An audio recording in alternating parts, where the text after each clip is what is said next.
الحمد لله نحمده ونستعينه ونستغفره ونؤمن به ونتوكل عليه ونعوذ بالله من شرور أنفسنا ومن سيئات أعمالنا من يهده الله فلا مضل له ومن يضلله فلا هادي له ونشهد أن لا إله إلا الله ونشهد أن محمدا عبده ورسوله أما بعد فأعوذ بالله من الشيطان الرجيم بسم الله الرحمن الرحيم وإنك لعلى خلق عظيم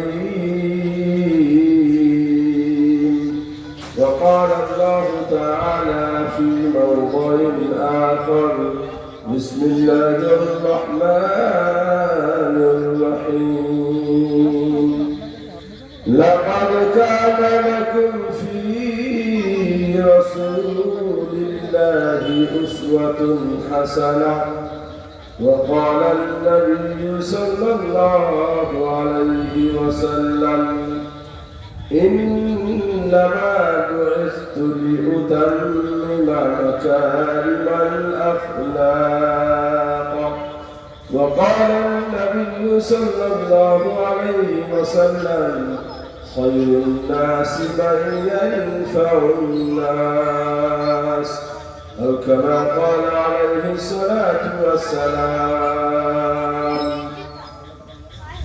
مهرانا সর্বপ্রথম আমার আপনার কর্তব্য হবে সেই মহান স্রষ্টার দরবারে কৃতজ্ঞতা জ্ঞাপন করা যে আল্লাহ আজ আমাদের সকলকে ভালোবেসে একটি বিশেষ উদ্দেশ্যে এরকম পূত পবিত্র সভায় উপস্থিতি দেওয়ার সুযোগ করে দিয়েছেন।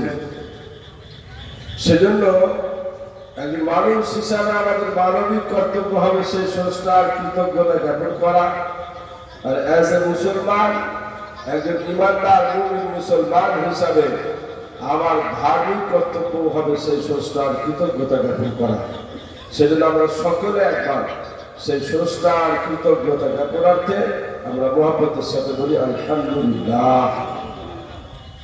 তারপরে পরে জগৎগুরু বিশ্বগুরু সেই মহামনীষী যে নবী না এলে মানুষ মানবতা কাকে বলে বুঝতে পারত না, যে মহান নবীর আগমন না ঘটলে পৃথিবীতে অনেকে তারা তাদের অধিকারের কথা জানতেই পারত না।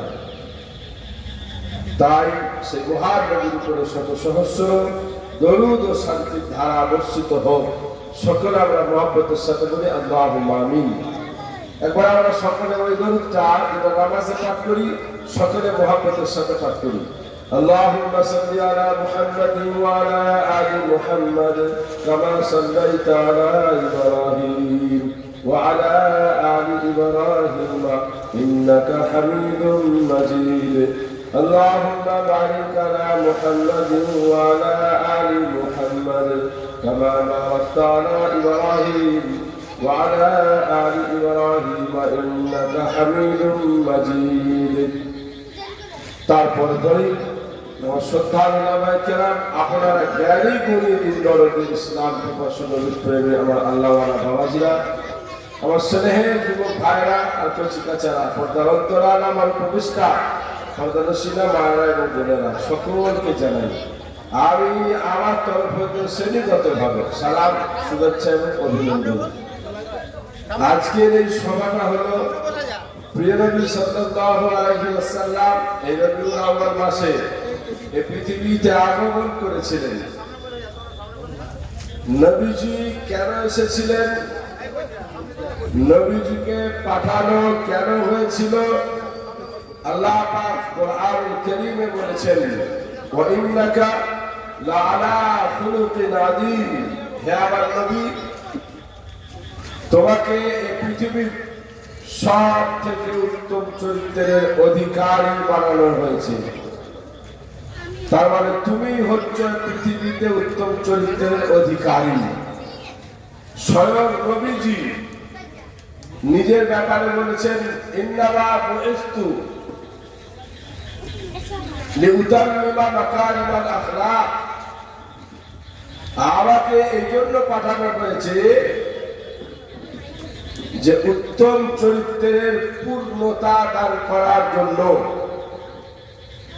এখন আল্লাহ বলছেন তুমি হচ্ছ উত্তম চরিত্রের অধিকারী, স্বয়ং নবীজি বলছেন আমাকে পাঠানো হয়েছে উত্তম চরিত্রকে পূর্ণতা দান করার জন্য। এবার আল্লাহ পাক আমাদের উদ্দেশ্যে বলছেন, যারা আমরা নবীকে ভালোবেসে আজকের এই প্রোগ্রাম করেছি, অংশ নিয়েছি, আমাদেরকে আল্লাহ বললেন, লাকাদ কানা লাকুম ফি রাসূলিল্লাহি উসওয়াতুন হাসানাহ। শোনো বিশ্বের মানব জাতি, তোমাদের জন্য আমার নবীর জীবনীতে রয়েছে উত্তম আদর্শ। তার মানে আমাদের মডেল হচ্ছে আমাদের প্রিয় নবী সাল্লাল্লাহু আলাইহি ওয়াসাল্লাম। কেন আমরা তিনাকে আমরা ফলো করব? কারণটা কি? যে জায়গায় প্রিয় নবীজিকে পাঠানো হলো, মানুষ শুধু তার ট্রেকচারে মানুষ ছিলেন, মানবতা মনুষ্যত্ববিদ বলে কোনো জিনিস ছিল না। সামান্য সামান্য কথায় তর্ক বিতর্ক হতে হতে মানুষ ঝগড়া বিবাদে জড়িয়ে যেত। এই যে তর্ক বিতর্ক চলতো, আল্লাহ রাসূল আবু দাউদের হাদিসে বলেছেন, আমি ওই ব্যক্তির জন্য